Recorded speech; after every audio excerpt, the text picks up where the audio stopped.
बिस्मिल्लाहिर्रहमानिर्रहीम अस्सलामु अलैकुम जी। वैसे दोस्तों कैसे हैं, खैरियत से हैं? उम्मीद करता हूँ कि आप सब ठीक ठाक होंगे अल्लाह पाक के करम फजल के साथ। तो ये जनाब मैं ख़ुद जो फ़र्मवेयर इस्तेमाल कर रहा हूँ RB750 GR3 मॉडल के अंदर है। ये मैं यार फ़र्मवेयर इस्तेमाल कर रहा हूँ 6 अपना जेन्युइन जो फ़र्मवेयर होता है ना, जो कि फैक्ट्री से हमें फ़र्मवेयर मिलता है, वही मैं फ़र्मवेयर कर रहा हूँ। ठीक है ना? यानी कि मैंने इसको कभी अपग्रेड नहीं किया। मैंने अपग्रेड करके भी सारा कुछ देखा हुआ है, लेकिन इसका कोई फ़ायदा नहीं है अपग्रेड करने का।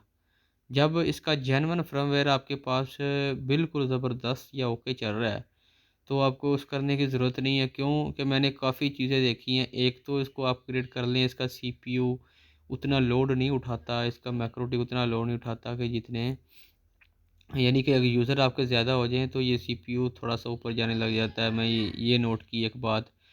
और दूसरी बात ये है कि विनबॉक्स को ओपन करें तो कभी-कभार यहाँ पर जिस तरह मैं खड़ा हूँ ना विनबॉक्स के अंदर, यहाँ से टाइम आउट हो जाता है। कभी-कभार ऐसे ही होता है, यानी कि जल्दी एक्सेस छोड़ जाता है। ठीक है ना? इस तरह के ना चंद चीज़ें जो है ना वो मैंने देखी हैं कि भी हल्का-फुल्का सा मुझे लगा है कि इसमें ये नहीं होनी चाहिए थी। भी जो अपडेट करने के बाद ज़ाहिर-सी बात है, अब चीज़ को जब कोई भी सिस्टम है उसको अपग्रेड करते हो, कुछ फ़ीचर्स तो उसके लिए बेहतर होते हैं, लेकिन मेरी नज़रों में मेरे अपने तजर्बे के मुताबिक मैंने किसी भी डिवाइस के अंदर कभी भी आज तक जेन्युइन फ़र्मवेयर को कभी नहीं हटाया। ठीक है जी, आप मेरी बात याद रख लेना। ये अगर आप किसी भी डिवाइस को अपडेट करते हो तो उसका फ़ायदा नहीं है। ठीक है? मेरी नज़रों में। आपकी नज़रों में फ़ायदा हो तो एक अलग बात है, लेकिन जब आप तजर्बे की दुनिया में आएँगे ना, जब आप नेटवर्किंग कर रहे होंगे आपको पता चल जाएगा अभी क्या बनता है। कोई भी डिवाइस हो ना जो जेन्युइन फ़र्मवेयर के साथ होती है ना, उसी फ़र्मवेयर के अंदर रहने दें। ठीक है ना? अब जिस तरह के मैं आपको बात बताता हूँ। अब जिस तरह के मैं यहाँ पर आपको दिखा देता हूँ, सिस्टम में चलता हूँ और यहाँ पर राउटर बोर्ड के अंदर जाकर मैं आपको इसका फ़र्मवेयर चेक करवा देता हूँ। ये देख सकते हैं फैक्ट्री फ़र्मवेयर है इसका 3.41, करंट फ़र्मवेयर है इसका 3.41 और अपग्रेडेड फ़र्मवेयर है इसका 3.41। ठीक है? इसी तरह मैंने इसको बिल्कुल जेन्युइन फ़र्मवेयर के अंदर रखा हुआ है। इससे मेरे मैक्रोटिक की बड़ी ज़बरदस्त परफ़ॉर्मेंस है। ठीक है ना?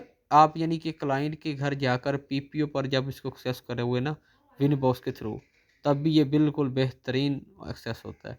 अब इसके अलावा मैं आपको और एक बता दूँ कि भी अभी ये देखिए मेरा बिल्कुल स्टेबल लोड भी चल रहा है, 21 एमबी 20 एमबी का लोड चल रहा है।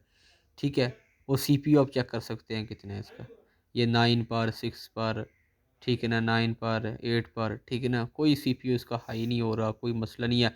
फिर एक और बात अच्छी ये है कि इसकी जो मेमोरी है ना वो बढ़ जाती है। इसके अंदर लॉगिन पेज भी आप बड़ा लगा सकते हो, क्योंकि आप अब सोचोगे कि भी इसमें से पैकेज डिलीट कर दो तब भी मेमोरी बढ़ जाती है, लेकिन उससे बेहतर ये है कि इसका जेन्युइन फ़र्मवेयर करने से इसकी मेमोरी भी इंक्रीज़ हो जाती है। जो अब मेरी पहले थी, यही पेज मैंने लॉगिन पेज लगाया था, मेरी मेमोरी थी जनाब 23%, लेकिन अब मेरी मेमोरी है 40%। ठीक है ना? इतना फ़र्क पड़ जाता है।